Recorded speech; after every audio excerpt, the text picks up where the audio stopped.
Orang ini merupakan pembunuh berantai yang ngejadiin korbannya ini daging burger. Dan burgernya ini itu dijual ke pelanggan yang gak tahu apa-apa tentang isi daging burger tersebut. Selamat datang semua, sekarang kita bakal bahas seorang pembunuh berantai asal Amerika yang bernama Joe Metini. Akhirnya gue surfing di internet buat nyari tahu tentang kasus ini. Jadi di tahun 90-an ada seorang bernama Joe Metini asal Baltimore itu meneror daerah tersebut karena dia ini udah membunuh tunawisma dan PSK. Dia juga ngasih tau polisi nih, selain dia juga udah ngebuat korbannya ini menjadi daging burger. Dan burger dengan daging manusia ini itu nantinya dijual sama dia ke para pelanggan yang gak tahu apa-apa tentang isi daging tersebut. Dan pas dia ditangkap, dia ini mengaku udah membunuh 10 orang. Kok bisa dia ngelakuin hal ini? Seperti biasa nih, kita bakal ngelihat gimana masa kecilnya si Joe ini. Apakah dia dari kecil udah psikopat atau apa gitu kan. Dari masa kecilnya si Joe ini bisa dibilang gak kayak anak kecil pada umumnya gitu. Bukan dianya, tapi kondisi keluarganya.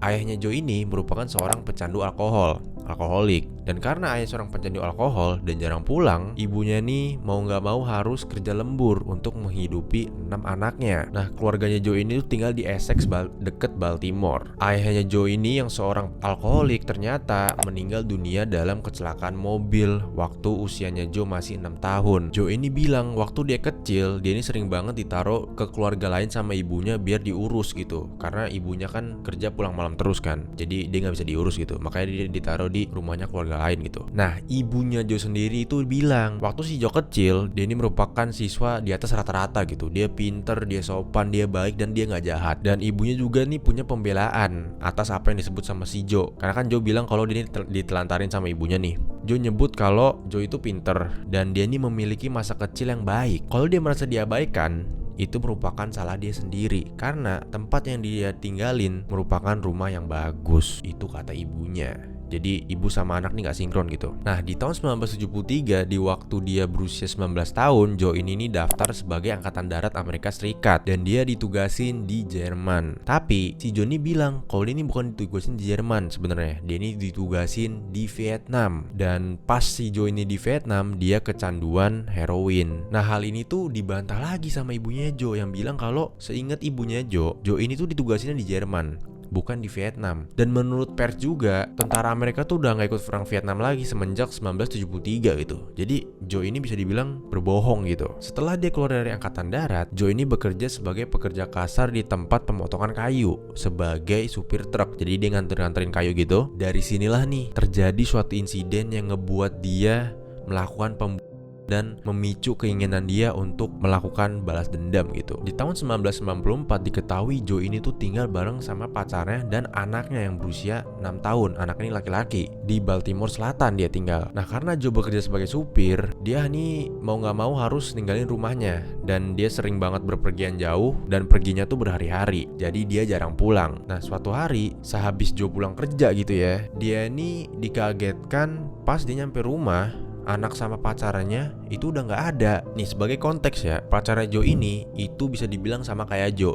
Dia juga merupakan seorang pecandu narkoba. Nah, karena ini Joe ini yakin nih kalau pacarnya tuh kabur sama pria lain karena pria lain tuh bisa ngasih si pacarnya ini itu obat gitu. Nah, situasi tersebut itu ngebuat si Joe ini marah besar. Dan dia ini sampai menghabiskan waktunya berhari-hari itu cuma buat nyari pacar sama anak laki-lakinya doang. Dia ngecek ke rumah singgah, sampai ngecek ke kolong jembatan, bahkan ke tempat yang Joe yakinin tuh tempat biasa pacarnya ini ngebeli obat dan pakai obat di situ gitu, di kolong jembatan ya kan. Nah, pas Joe ini ke kolong jembatan yang dia yakini tempat istrinya beli obat itu, Joe tuh gak nemuin pacarnya malah. Tapi dia ketemu sama 2 tunawisma yang Joe yakini tuh kalau mereka ini kenal sama istrinya gitu, sama pacarnya gitu. Ditanyalah kedua orang ini sama Joe gitu, kemana pacarnya gitu, apakah kalian ngeliat pacar gua sama anak gua gitu. Nah, entah gimana gitu ya, si kedua orang tunawisma ini yang tinggal di bawah kolong jembatan itu gak menjawab pertanyaannya si Joe. Dengan kondisi si Joe nya udah marah gitu kan. Jadi apapun bisa bikin dia melakukan sesuatu yang nekat gitu kan. Si Joe ini gak pakai basa-basi karena gak nemuin jawaban. Dia ini langsung nyabet si tunawisma tersebut pakai kapak yang ternyata udah dibawa sama si Joe ini. Dibunuhlah kedua orang tunawisma tersebut. Pas dia selesai melakukan aksinya ini, si Joe ini tuh ngelihat ada nelayan yang lagi lewat kolong jembatan tersebut gitu. Dan si Joe ini diduga yakin kalau nelayan tersebut ngelihat si Joe pas dia lagi ngelakuin aksinya. Nah, karena si Joe nggak mau ada saksi, si nelayan ini juga dijadiin korban sama dia. Akhirnya dia ini membunuh 3 orang di tempat itu. Nah, begitu dia selesai melakukan aksinya dan dia mulai menyadari aksinya ini, dia ini panik gitu. Dia harus ngapain ya kan? Dia harus naruh 3 orang ini kemana gitu. Akhirnya 3 mayat itu dalam keadaan panik dibuang sama si Joe ke sungai buat ngilangin bukti. Nah, walaupun si Joe ini ngiranya udah ngilangin bukti gitu ya, pada akhirnya nih polisi ini nangkep Joe atas tuduhan pembunuhan kedua orang tunawisma yang ada di bawah kolong jembatan tersebut. Dan si Joe ini akhirnya ditangkap dan dimasukin penjara selama 1,5 tahun sambil menunggu persidangan gitu. Tapi ternyata nih Joe ini itu dibebasin dari penjara karena para penyelidik itu nggak bisa nemuin bukti yang nyangkutin pembunuhan tersebut ke Joe gitu. Nah, untuk konteks juga nih, ternyata si Joe ini itu kadang-kadang suka tinggal di bawah kolong jembatan itu juga pakai tenda gitu. Jadi ya mungkin polisi begitu menyelidikin kasus ada pembunuhan gitu, karena ada tendanya si Joe, dia kena juga tuh jadi terduga gitu ya. Sehabis si Joe ini dibebasin dari penjara, dia ini tuh langsung ngelanjutin pencariannya dia, mencari pacar dan anak laki-lakinya. Tapi kali ini nih ada sesuatu yang berbeda dari sebelumnya. Walaupun dia udah di penjara selama 1,5 tahun, yang lumayan lama juga tuh, hal ini tuh gak ngebuat si Joe tobat atau berhenti melakukan aksinya sebelumnya gitu. Dia malah ngelanjutin lagi. Begitu keluar dari penjara, dia ini langsung membunuh 2 PSK ketika mereka berdua nih nggak bisa ngasih info tentang keberadaan pacar dan anak laki-lakinya gitu. Karena dia berpengalaman dalam hal tersebut, dia ini punya ide baru nih biar polisi ini nggak bisa nemuin mayat-mayatnya dia gitu daripada dibuang sungai. Joe ini itu ngebawa 2 mayat PSK tersebut ke rumahnya dia. Di rumahnya ini, Joe ini memotong-motong mayat tersebut dan dia nyimpen bagian-bagian daging yang paling tebel ke dalam Tupperware. Nah, sisa-sisa tubuhnya yang nggak bisa dimasukin ke freezer itu dikubur di tempat parkir gitulah perusahaannya si Joe ini gitu, yang ada di hutan gitu kan. Nah, kelihatannya nih setelah dia bebas dari penjara, dia ini melakukan pembunuhan untuk kesenangan dia aja gitu, sekaligus balas dendam ya kan. Nah, selama beberapa akhir pekan berikutnya gitu, selama beberapa weekend kedepannya, dia ini tuh mencampuri daging mayat tersebut dengan daging sapi dan daging babi. Abis itu daging campuran tersebut dibentuk menjadi daging burger. Daging burger campuran ini itu nantinya tuh bakal dia jadiin burger, dan burgernya ini bakal dia jual di kayak